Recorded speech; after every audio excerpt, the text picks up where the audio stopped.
주님의 이름으로 축복합니다. 따라서 한번 해보겠습니다. 따라 안심하라. 이번 주에 큐티에 올린 내용 중에서 이 대목이 좋았는지 댓글에 이 따라 안심하라 내용이 많이 올라왔더라고요. 그래서 말씀 묵상하다가 오늘 9장에 있는 말씀 따라 안심하라 이 제목으로 하나님 말씀을 전하려고 해요. 인생에 어떤 어려움이 있어도 마음의 평안을 누릴 수 있게 되기를 바라고 그 평안이 주님으로부터 온 평안이 되기를 주님의 이름으로 축복합니다. 주님께서 말씀을 전하시고 또 많은 병자들을 고쳐주셨는데 고침받으러 온 사람들이 다 고침을 받고 돌아갔고, 근데 그 중에 많은 분들이 고침을 받았지만 몇 사람들의 내용을 기록을 하셨어요. 아마 어떤 특별한 사연을 기록하신 것 같고, 많은 사람들이 고침받은 자를 다 기록하진 않았지만 그들 가운데 우리에게 교훈을 주고 싶어 하셨던 분들을 기록하셨다고 여겨져요. 그 중에는 중풍병자도 있고, 그리고 오늘 혈류증에 걸렸던 한 여인도 있고, 죽었다 살아난 자도 있는데, 먼저 9장에 보면 중풍병자에 대한 이야기가 먼저 등장하고 있어요. 이 중풍병자는 오늘날 이 언어의 표현이 과거와 지금하고 부르는 내용들이 달라졌지만 스스로 자기 몸을 가눌 수 없는 사람이었고, 그리고 이 본문의 말씀이 다른 복음서에도 기록이 되어 있어요. 근데 이 중풍병자를 데리고 왔는데 혼자 올 수 없으니까 친구들이 그를 데리고 온 거죠. 친구들이 데려왔는데 9장 2절에 보면 침상에 누운 중풍병자를 사람이 데려오거늘 예수께서 그들의 믿음을 보시고, 누구의 믿음이요? 그들의 믿음을 보시고 중풍병자에게 이르시되 작은 자야 안심하라 내 죄사함을 받았느니라. 그러니까 이 같이 온 중풍병자를 데리고 온 친구들의 믿음을 보시고 그에게 말하기를 작은 자야 안심하라 내 죄사함을 받았느니라. 그러면서 안심을 시켜줬어요. 근데 우리가 이 말씀을 볼 때 아니 분명히 중풍병에 걸려서 왔는데 왜 중풍병에 걸려서 온 사람에게 안심하라 내 죄사함을 받았느니라 이렇게 말씀하셨을까? 주님은 굳이 말하지 않아도 그 사람에 대해 다 알고 계신 분인데 주님이 내 죄사함을 받았느니라 이렇게 할 때 그가 뭔가 죄의 문제가 있었다고 우리가 생각할 수가 있죠. 그리고 당시의 사람들이 모든 병은 죄 때문에 시작된 건 아니지만, 그러니까 죄로 인하여 오는 병도 있고 그렇지 않은 것도 있어요. 그런데 이 중풍병자는 혼자 움직일 수 없는데 4명의 친구가 이를 예수님께 데리고 왔다는 것은 뭔가 기대했다는 것이고, 그리고 그가 주님 앞에 올 때 그냥 온 게 아니고 누가복음이나 다른 복음서를 보면 사람이 너무 많아가지고 들어갈 수 없을 지경이 됐을 때에 포기하지 않고 집에 올라가서 집에 지붕을 뜯어내려서 예수님께 왔다 이런 표현이 있거든요. 그러니까 어떻게 하든지 주님을 만나고 싶은 마음이 그들에게 있었다는 것을 보게 돼요. 그리고 그들이 왔을 때에 예수님께로 갈 뭔가 문제가 해결되지 않을까. 그 이유는 이미도 많은 병든 자와 그런 귀신들이 잘 쫓아내셨던 소문을 들었고 그 소문을 듣고 갔지요. 어제 저녁에 뉴스에 보니까 소문 듣고 사람들이 백화점으로 엄청 몰렸더라고요. 아침 9시 반에. 뭐 명품 메이커 뭐 산다고.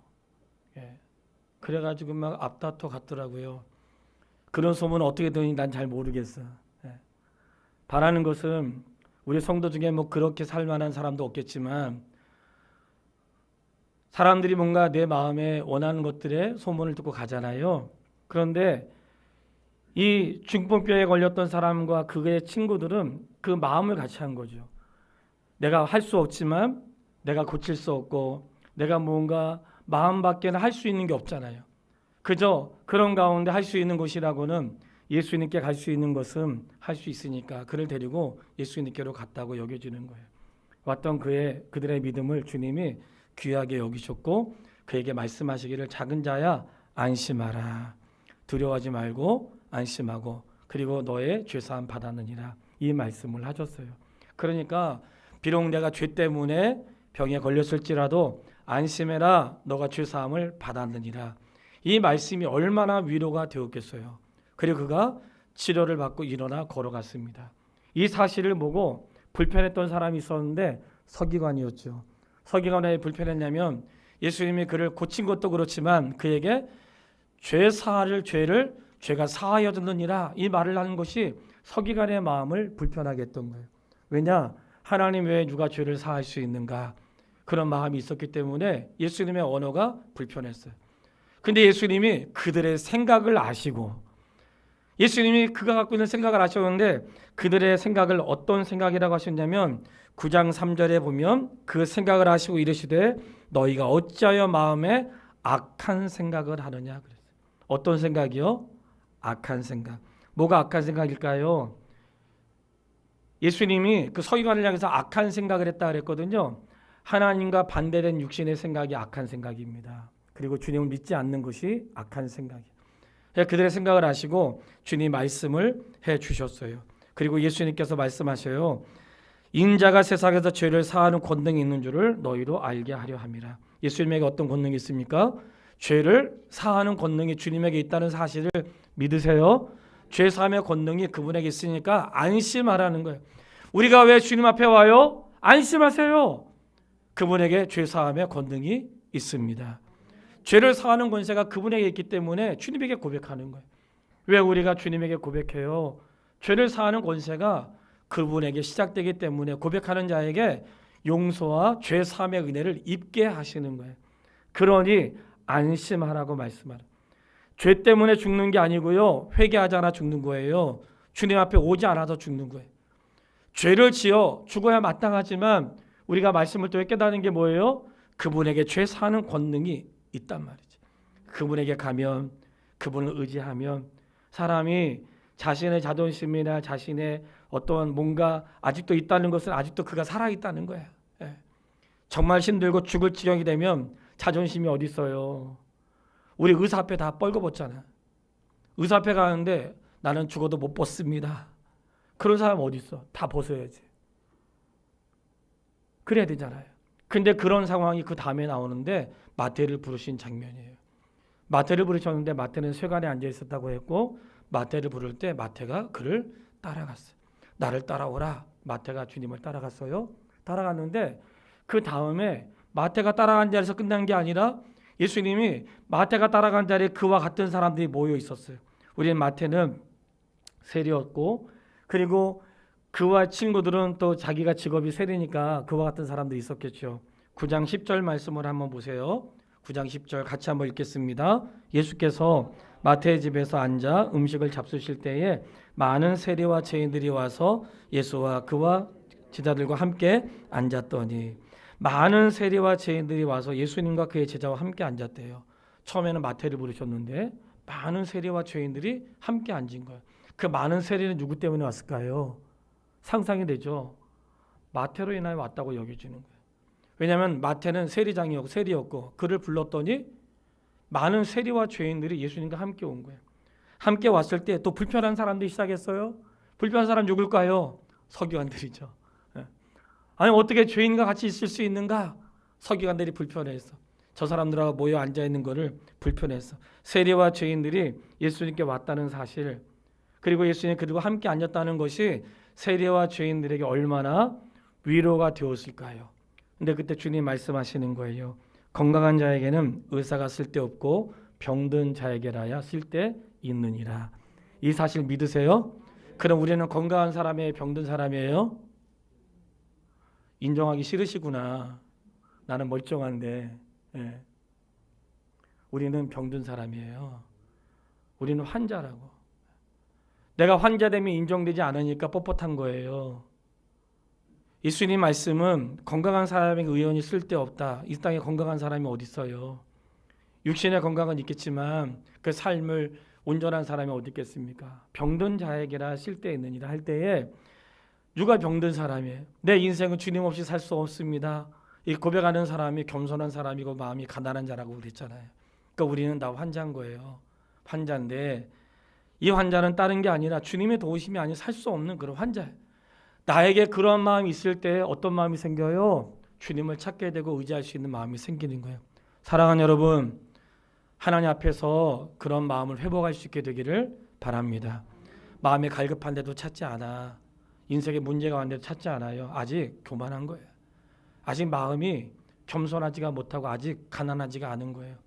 정말 갈급한 사람도 어떻게 되겠어요? 병원 찾아가잖아요. 빨리 119 불러. 급하지 않은 거야. 내일 갈게. 아직 살만한 거죠. 주님 앞에 찾아온 사람들의 스토리가 많은 사람들이 주님을 찾아왔는데 이 본문에 등장하는 사람들의 공통점이 있어요. 그들의 믿음을 보시고.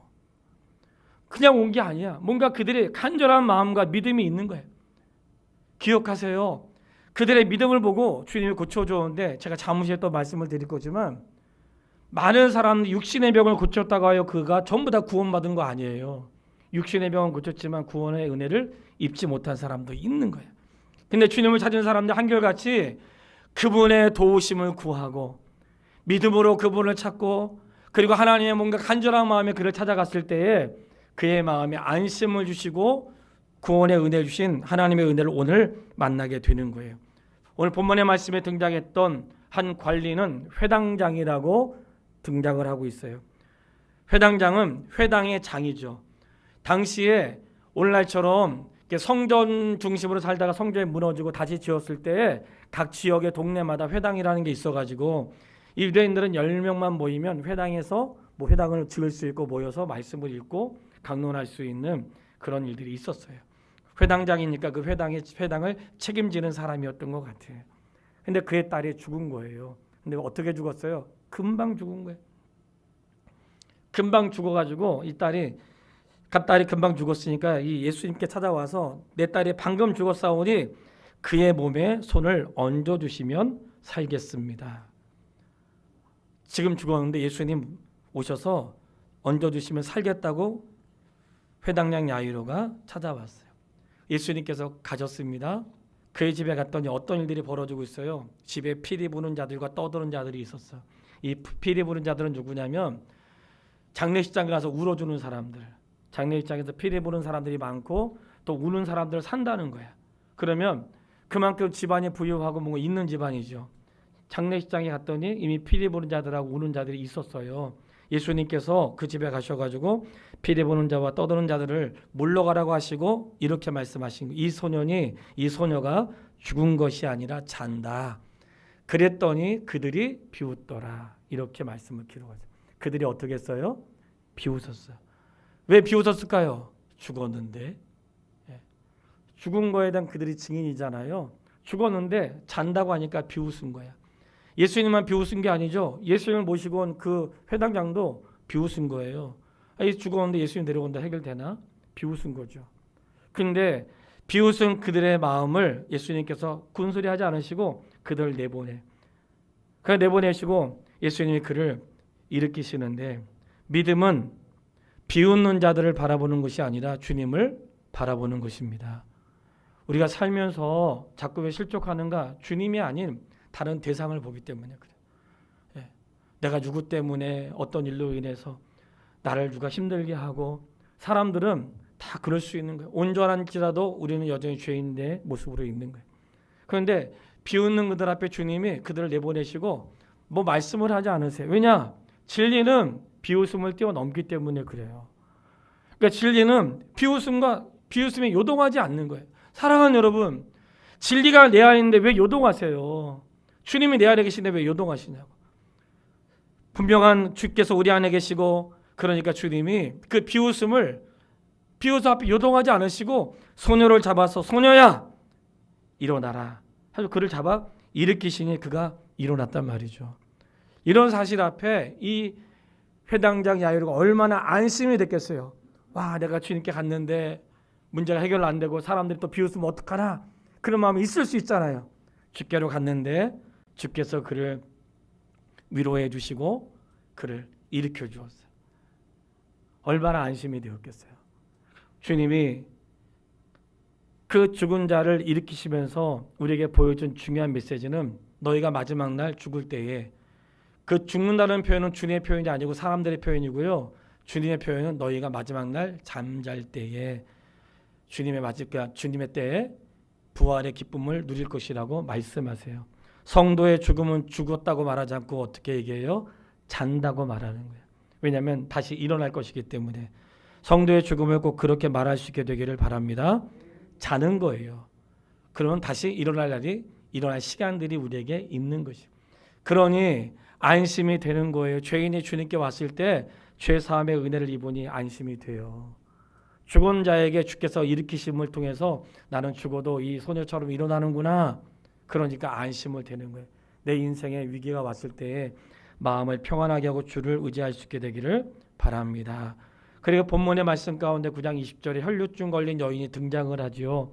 혈류증은 여인이 12회를 혈류증으로 앓았던 여인이니까 오랜 시간 동안은 그런 그 혈류증 가운데 고단함이 있었고 힘들었고 재산도 허비하고 그랬을 거예요. 근데 성경에서 피를 흘린다는 것은 다른 것보다도 성전에 갈 수 있는 자격이 제한이 되는 거예요. 제한이 돼요. 오늘날 이 시대에 정말 좋은 게 뭔지 아세요? 제한이 없다는 거예요. 과거에는 제한이 있었어요. 제한이 없었어요. 과거에는 제한이 있었어요.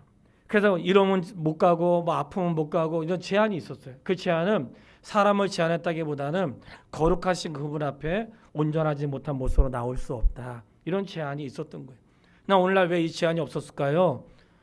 오늘 그 제한이 없는 것은 그리스도 예수의 십자가 안에서 모든 담과 어떤 경계가 허물어지고 누구든지 그리스도 예수 안에서 구원의 은혜를 입는 그러한 안전하고 복된 소식을 우리가 누리고 있는 줄 믿으세요?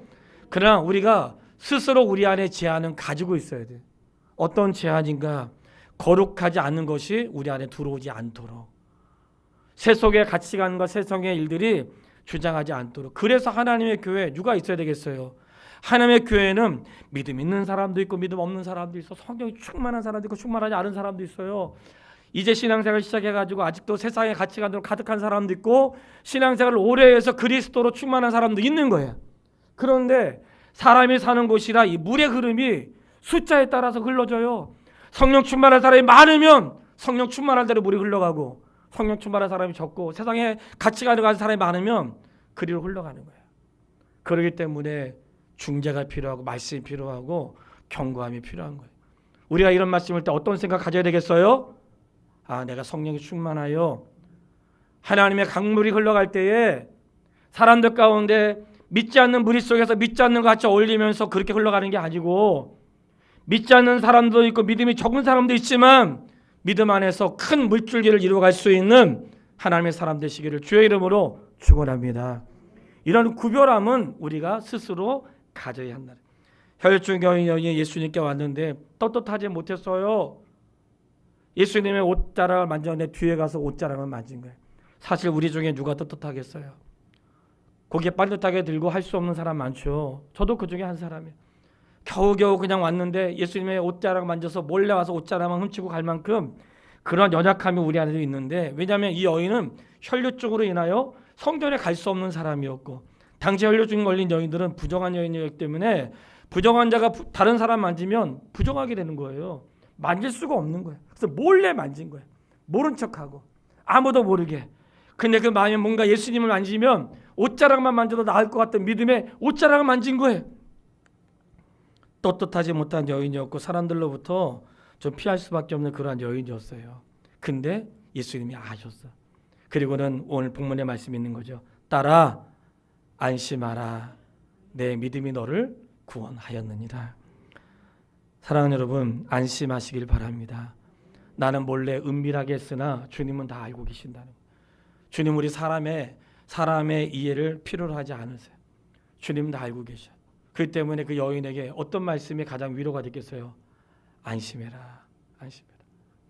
너가 비록 부정하고 다른 사람 눈을 피해서 왔으나 안심해라. 그 안심하라는 거예요. 우리가 안심한다고 하는 것은 실제로는 계시지 않는데 자기 스스로 안심해야 돼, 그럴 수 있어, 나는 강해, 이게 안심이 아니에요. 그분은 실제 존재하시고 우리에게 평안을 주시는 분이라는 사실을 믿으세요. 진리 안에서 안심을 얻는 거예요. 예수님이 안심하라 하셨을 때 우리가 깨닫는 게 있죠. 무엇을 안심하라고 했어요? 내가 죄 사함을 받았으니 안심하라. 이제 그 말씀을 드리려고 하는 거예요. 성도요, 우리가 삶에 위기도 있고 어려움도 있고 때때로 안 될 때도 있어요. 항상 신앙은 현재 진행형이라고 말씀을 드렸어요. 과거의 생각이 나를 지배하는 것은 주님의 생각이 아닙니다. 지난날의 아픔이 나를 주장하고 있는 것은 주님의 생각이 아니에요. 주님은 지난날의 모든 죄뿐만 아니라 현재와 미래의 모든 것도 죄 사함의 은혜를 허락해 주셨다는 사실을 믿으세요. 완벽한 속죄의 은혜를 입은 거예요. 속죄의 은혜를 입었는데 나는 입지 않았다고 생각하는 것도 믿음이 적은 거라고 여겨지는 거예요. 그분을 신뢰한다면 주의 말씀을 신뢰하고 그분에게 죄 사함의 은혜가 있는 거예요. 그렇기 때문에 죄를 지었을 때 죄 사함의 은혜를 입게 되기를 바랍니다. 그러니 어떻게 해요? 안심해야죠. 내가 더 이상 이 문제로 한 번은 어느 분이 제게 상담을 하러 왔어요. 우리 교회 교인도 아니에요. 가끔 우리 교회 기도하러도 오시고 새벽에도 가끔 왔다 가시고 기도하시는 분이세요. 근데 뭔가 어떤 어려운 문제가 때문에 얘기를 하셨는데 제가 답변을 자세히 드리진 않았어요. 아직은 그분이 그런 생각으로 가득 차 있어가지고 답변을 자세히 드리진 않았어요. 내가 이러다가 천국 백성에서 이름에서 제거되면 어떡해요? 천국 못 가면 어떡해요? 그러더라고. 그러니까 그런 그 말씀에 사모함이 있는 게 맞죠. 하나님 나라에 대한 사모함이 그에게 분명히 있는데 조금 부족한 것은 하나님에 대한 사모함만큼이나 말씀에 대한 확고함이 있어야 돼. 왜냐하면 진리는 우리에게 자유를 주거든요. 그렇기 때문에 사랑하는 여러분, 내 삶에 불편하고 어려움이 내 마음을 다스리지 않게 하세요. 하나님의 말씀이 나를 주장하게 하시기를 바랍니다. 그때 내 삶의 안정감이 오는 거예요. 내 삶의 안정감은 사람에게 오는 게 아니에요. 내 마음의 평안을 얻는 게 아니에요. 그 내 삶의 안정감은 그분의 말씀으로부터 오는 거예요. 그분의 말씀을 신뢰함으로 오는 것이고 내가 죄 사함을 받았느니라 할 때 그때 그가 평강을 얻는 거예요. 서기관들이 무슨 말이냐 이렇게 속으로 생각했지만 주님 말씀하세요. 일어나 걸어가라 하는 것과 내 죄 사함을 받았느니라 하는 것 중에 어떤 것이 쉽겠느냐 하셨잖아요. 뭐가 쉽겠어요? 내가 지금 일어나 걸어갈 수 있어. 근데 그의 마음에 뭐가 있을까요? 나 아직 죄 졌는데.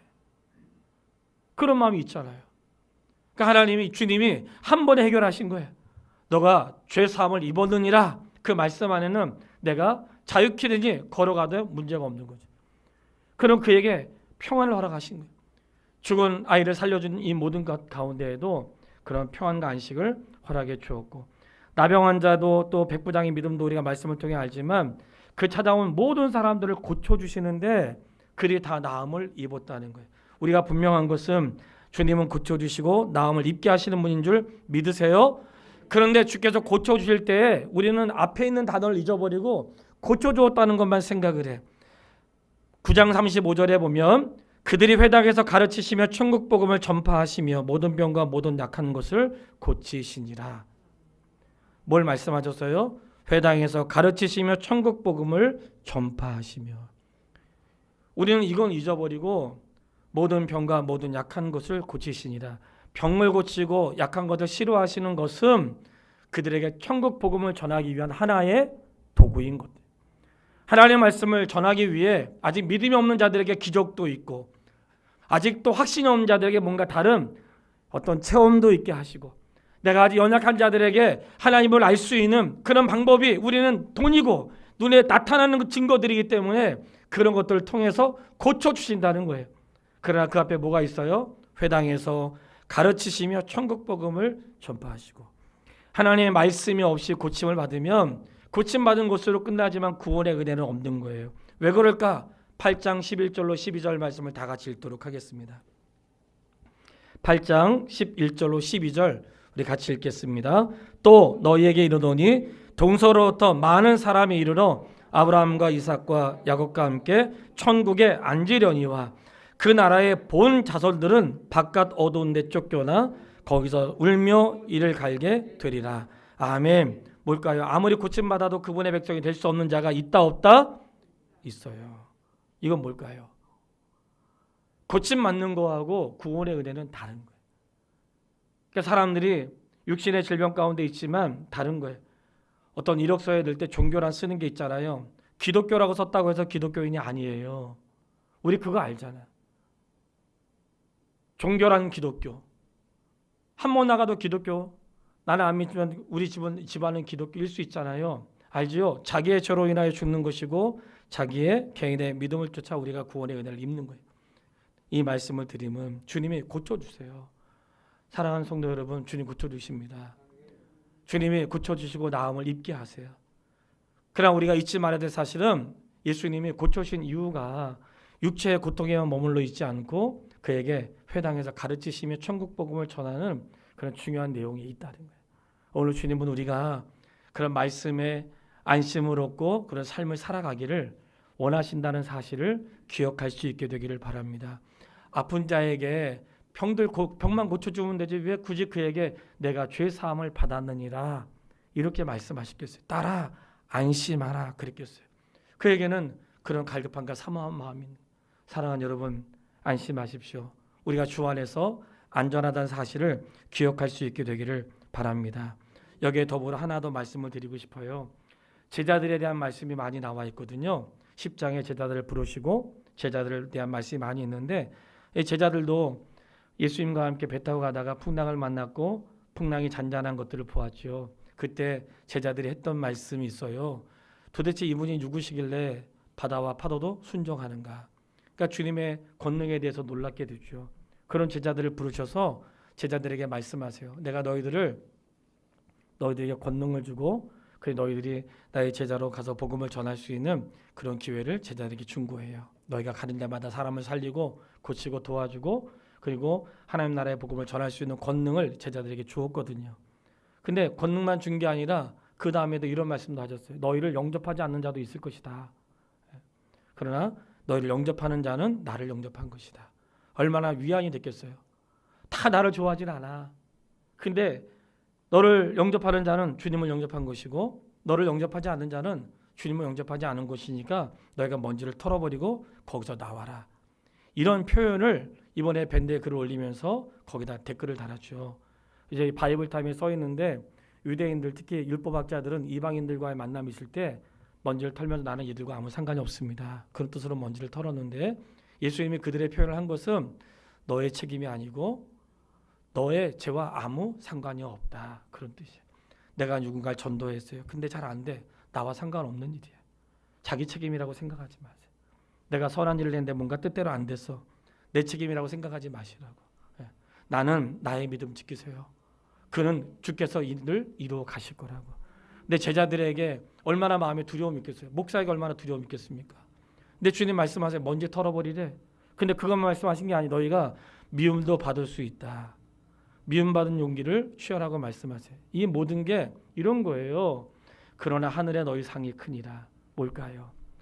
주께로 나오는 모든 하나님의 사람들, 제자뿐만 아니라 육체에 문제가 있는 사람들, 그리고 정말 간절한 마음에 어쩔 수 없는 안타까운 마음에 주님의 옷자락을 만졌던 그 여인, 그리고 신하를 위해 찾아왔던 백부장, 말씀만 하셔도 고침받을 것이라는 믿음을 고백했던 그를 칭찬하시고 이 모든 주님을 찾아온 자들에게 주께서 허락하신 것은 안심하라였어요. 안심하라. 두려워하지 마라. 안심하라. 내가 죄사함 받았고 내가 나음을 입었느니라. 오늘 예배하는 성도에게 그 주님의 안심이 자리 잡게 되기를 바랍니다. 따라 안심하라 그랬으니까 성도여 안심하십시오. 안심하시고 딸만 안심하지 말고 아들도 안심하시고 이 안심은 주님이 우리에게 주시는 강력한 메시지와 평안인 거예요. 안심하시고 내가 주님 따라갈 때 죽을 것 같지만 죽지 않습니다. 그러니 안심하시기를 바랍니다. 잠시 안 되는 것 같아도 그래서 고백 중에 그런 고백을 저도 좋아하고 성도님들이 그렇게 살았으면 좋겠다 하고 글을 올린 것 중에 하나가 세례 요한이 감옥에 잡혀 있는 걸 주님이 아시고 하나님 나라를 증거하셨죠. 근데 세례 요한이 오실 분이 예수님 맞나요? 저희가 주님 기다리는 거 맞아요? 정말 저희가 또 다른 분을 기다려야 되나요? 아니면 주님이 맞습니까? 할 때에 예수님이 사람을 보내죠. 너가 본 대로 가서 얘기해라. 그러시면서 이런 말씀하셨어요. 나로 인하여 실족하지 않는 자가 복이 있도다. 나로 인하여 실족하지 않는 자가 복이 있도다. 왜 그 말씀을 전하라고 했을까? 돌아보면 예수 믿어도 감옥에 갇힐 수 있고 예수 믿다가도 위기를 만날 수 있습니다. 예수 믿어도 병들 수 있고 예수 믿어도 교통사고로 죽임을 당할 수도 있고 예수 믿다가도 안 될 수 있고 예수 믿어도 망할 수 있어요. 근데 주님 말씀하시는 거예요. 나로 인하여 실족하지 않는 자가 복이 있도다. 뭘까요? 어떤 상황이든지 실족하지 말라는 거예요. 너의 믿음을 실족하지 말라. 지금 눈앞에 나타난 걸로 인하여 실족하지 말라는 거예요. 인생의 끝에 삶은 나의 죽음으로 끝나는 게 아니고 주님의 오심으로 끝나는 거예요. 나는 우리 성도가 안심하라고 말씀을 드리고 싶은 것은 삶은 늘 위기도 있고 또 즐거운 것도 있고 늘 교차가 돼. 아픔이 있는 분도 많이 있습니다. 그렇다고 하여 실패한 인생이 아니에요. 세례 요한 실패하지 않았습니다. 우리가 생각할 때 승승장구하고 높이 가는 게 높이 누리고 사는 것을 성공이라고 생각할 수 있지만 세례 요한은 그런 삶과 거꾸로 살았어요. 오히려 주님을 응하고 나는 망해야 된다고 말했어요. 나는 망하고 그분의 신발끈을 풀기도 감당하지 못한다고 말을 하면서 자신은 망하는 것이 자신의 성공이라고 그랬어요. 누가 세례 요한을 실패자라고 합니까? 그런 실패자가 아니에요. 성도요, 성도의 성공은 나의 삶의 윤택함에 있는 게 아닙니다. 나의 삶의 형통함에 있는 것도 아닙니다. 성도의 성공은 끝까지 믿음을 지키는 것입니다. 그게 성도의 성공인 거예요. 우리는 어려움 만날 수 있어. 안 될 수 있어요. 위기를 겪을 수도 있어요. 주님이 도와줄 수도 있고 안 도와줄 수도 있어요. 그러나 우리는 주님을 신뢰하는 것입니다. 그분은 우리의 죄사함의 은혜가 있으시고 죽어도 살리시는 분이니까 어차피 한 번은 겪어야 될 삶의 인생의 일들의 문제 앞에 낙심하지 않는 것이에요. 우리는 모든 삶에 안심하는 거예요. 그리고 그분을 신뢰하는 거예요. 그러니 안심하시고 모든 일에 실족하지 않는 하나님의 사람 되기를 바라요. 저희 삶에도 왜 어려움이 없겠어요? 성도님들 다 있다고. 참 그런 거 아시죠? 얘기를 많이 듣다 보면 좋은 얘기도 많이 들으면 가끔 똑같은 얘기를 또 듣는 그런 즐거움도 있지만 힘든 얘기 많이 들으면 이게 몸이 처져요. 근데 요즘에 좋은 이야기보다는 힘든 일이 많이 있잖아요. 많이 있어요. 그러나 어떻게 우리 이겨내야 되잖아요. 힘든 이야기를 다 듣고 가는 거예요. 지난 월요일 아내와 함께 한 장소에 갔어요. 제가 마음에 정리할 게 좀 있었어요. 그냥 모닥불을 피웠는데 옛날 생각나더라고요. 우리 옛날 학창시절에 모닥불 피워놓고 마주 앉아서 우리들에게는 끝이 없어라. 인생은 연기 속에 죄를 남기고 말없이 사라지는 안개와 같은 것. 야, 어쩌면 그 사람은 예수 믿는 사람인가? 어떻게 이렇게 인생은 연기 속에 사라지고 죄만 남긴다고 했을까? 근데 뭐 우리들의 이야기는 끝이 없대. 근데 그 노래를 불렀는데요. 돌아와서 생각해 보니까 우리들의 이야기 무슨 그렇게 신난다고 밤새 얘기하고 또 얘기하고 끝이 없겠어요. 한번 생각해 보세요. 내 얘기 해봐야 한 번 하면 끝이 두세 번 하면 지루해요. 우리들의 인생 얘기에 뭐 즐거운 날이 얼마나 있겠어요. 그런데 주님의 스토리는 그렇지 않다는 거예요. 밤새도록 우리가 내 이야기 있던 얘기 그런 얘기에 즐거움은 얼마나 즐겁고 만족하면 얼마나 만족하겠어요. 사랑하는 여러분, 내 삶에 나의 이야기로 가득 채우지 말고 밤을 새도 닿을 거 없는 그분의 이야기가 내 삶의 주제가 되기를 바랍니다. 그분의 이야기가 내 삶의 주제가 돼서 밤새도록 불을 피워도 끊임없이 나오는 그분의 스토리. 내 삶에 허락하셨던 자기 성공이 아니라 나를 여기까지 인도하신 그분의 스토리. 나의 삶을 윤택하게 하셨던 그분의 스토리. 내 삶의 위기 속에서 나를 안전하게 하셨던 그분의 이야기. 좀 그분의 이야기로 밤을 새고 이야기를 나누고 내 삶을 한다면 얼마나 좋겠어요. 딸에게 안심하라고 말씀하신 주님께서 오늘 저희들에게도 안심하라고 말씀하시는 거예요. 안심하시기를 바랍니다. 그리고 그리스도 앞에 나아가시고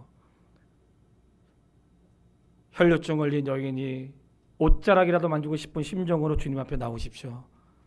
중풍병자를 메우고 주님 앞에 나온 그들의 믿음처럼 그런 마음을 가지고 주 앞에 나오십시오. 그런 얘기 많이 들었잖아요. 남편 안 나오니까 남편 신발 품고 나왔다는 얘기, 그런 간증 한 번쯤 다 들어보셨죠? 그것은 미친 사람이 아니라 간절함입니다. 뭔가 우리 안에 주님이 원하시는 삶의 태도가 있다는 거예요. 가인과 아벨을 말씀하실 때에 이 말씀 드리고 마치겠습니다. 가인은 예배를 받지 않으셨고 아벨은 받으셨는데 왜 그랬을까요? 오늘 하나님의 말씀하셨어요. 가인과 그의 재물은 받지 않으시고 아벨과 그의 재물은 받으셨다는 거예요. 이게 뭘까요? 무엇이든지 드릴 수 있는 거예요. 그런데 가인은 그의 삶의 태도에 하나님 앞에 죄를 진 거예요.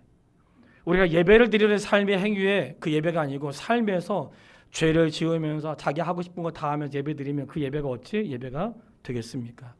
예배는 재물만 드리는 게 아니라 자기의 삶을 드리는 거예요. 그래서 그와 그의 재물을 받으셨다는 거예요. 우리가 날마다 주님이 받으시는 예배 가운데 안전을 찾아야지 내가 왔다고 해서 안전을 찾으면 안 돼. 나의 삶이 그분께 있고 그 내가 인생을 살아가는 날 동안 그를 위해 살아가고 내 속에 그분의 이야기가 내 삶의 주제가 되는 그런 삶을 살아낼 수 있게 되기를 주님의 이름으로 축원합니다. 살아계신 아버지 하나님, 딸아 안심하라 말씀하여 주시니 감사합니다. 하나님, 오늘 성도에게 딸에게 하셨던 말씀을 우리에게 주셨다고 믿습니다. 딸아 안심하라 내 죄사함을 받았느니라. 성도야 안심하라 하시는 주님의 음성을 듣습니다. 아버지 하나님, 불편한 마음이 있었으나 안심케 되길 원합니다.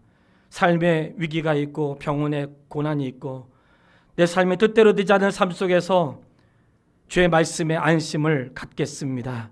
바라고 기도하는 것은 아버지 하나님, 우리의 삶의 태도가 늘 주님의 이야기가 삶의 중심이 되게 하시고 우리의 예배와 삶이 주님 앞에 온전히 드려질 수 있도록 인도하여 주시기를 소원합니다.